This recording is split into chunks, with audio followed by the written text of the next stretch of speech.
আপনি কি জানেন আপনার পছন্দের বাইকে যে কোনো মুহূর্তে আগুন ধরে যেতে পারে? আপনিও যদি অসতর্ক হন, এরকম ইনসিডেন্ট আপনার সাথেও যে কোনো সময় ঘটতে পারে। বাইকে সাধারণত কি জন্য আগুন ধরে এরকম কিছু পয়েন্ট নিয়ে আজকে কথা বলবো। একদম বেসিক প্রবলেমটা হচ্ছে বাইকের ফুয়েল লিক করা। আপনার বাইকে ফুয়েল লিক বিভিন্নভাবে হইতে পারে। সব ব্র্যান্ডের বাইকই জং ধরতেছে। ওই জংয়ের কারণে বিভিন্ন জায়গায় লিকের সৃষ্টি হচ্ছে। তো ফুয়েল যখন ট্যাঙ্কের বিভিন্ন জায়গা থেকে লিক করে ইঞ্জিনের উপরে পড়ে, গরম ইঞ্জিনের উপরে পড়ে, তখন একটা খুবই হাইলি চান্স থাকে আপনার বাইকে আগুন ধরার। এই ট্যাঙ্ক লকটা খুললে ছোট্ট একটা ছিদ্র দেখা যাবে।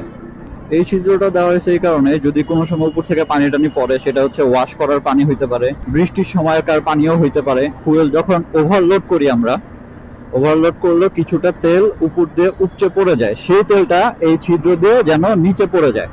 তো অনেকদিন বাইক চালানোর ফলে আপনার এই ট্যাঙ্কের যে গোড়াটা আছে এখান থেকে ওই পাইপটা ডিসকানেক্ট হয়ে যেতে পারে। তখন হবে কি, আপনি যখন ফুল ট্যাঙ্ক করবেন বা ওভারলোড করবেন ট্যাঙ্কে, তাহলে হবে কি ওই তেলটা যে পড়বে আপনার গরম ইঞ্জিনের উপরে, তখন ওখান থেকে আগুন ধরার একটা হাইলি চান্স থাকে। আমরা অনেক সময় আফটার মার্কেট অনেক জিনিস লাগাই, চিপ কোয়ালিটির জিনিস অনেক সময় লাগাই ফেলি বাজেট না থাকার কারণে, বা দেখা গেছে ওইরকম প্রয়োজন না, হুটহাট অল্প কিছু দিন ইউজ করবে এই জন্য লাগাচ্ছি। যেমন ফগ লাইট লাগাই, বা আফটার মার্কেট হর্ন লাগাই, বা এই যে অনেকে এখানে ফোন চার্জার আছে। তো ওরা করে কি, হয় আপনার বাইকের এই সামনে থেকে নাইলে পিছন থেকে ওয়ারিংটা কাটে। তো লাগানোর সময় হয় কি, ওরা প্রপার ভাবে টেপিং করে না বা জয়েন্টটা ঠিক মতো দেয় না। তো এর জন্য ওইখান থেকে আস্তে আস্তে লুজ কানেকশন হয়। তো লুজ কানেকশন হইতে হইতে ওখানে আস্তে আস্তে স্পার্কের সৃষ্টি হয়। অনেক সময় দেখা গেছে বাইক ওয়াশ করলে বা বৃষ্টির দিনে ওখানে পানিও পড়ে, পানি পড়তে পড়তে আস্তে আস্তে জং ধরে যায়। তো ওইরকম সিচুয়েশনে ওইখান থেকে স্পার্কের সৃষ্টি হয়, তো ওইখান থেকে আগুন ধরার একটা চান্স থাকে। আর একটা রিজন হচ্ছে আমাদের বাইকের ব্যাটারির চার্জ ঠিক আছে কিনা, ব্যাটারির তার তো লুজ আছে কিনা, এগুলো আমরা চেক করি না। ব্যাটারির কানেকশন যদি লুজ থাকে সেখান থেকেও কিন্তু অনেক স্পার্কের সৃষ্টি হয়।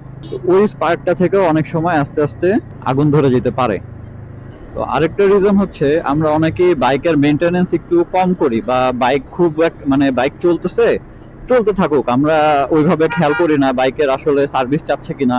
তো আপনার সব বাইকেই ইঞ্জিন অয়েল লেভেলটা চেক করা যায়। দেখার বিষয় হচ্ছে আপনার বাইকে প্রপার কোয়ান্টিটির ইঞ্জিন অয়েল আছে কিনা, এটা একটু চেক করে দেখতে হবে।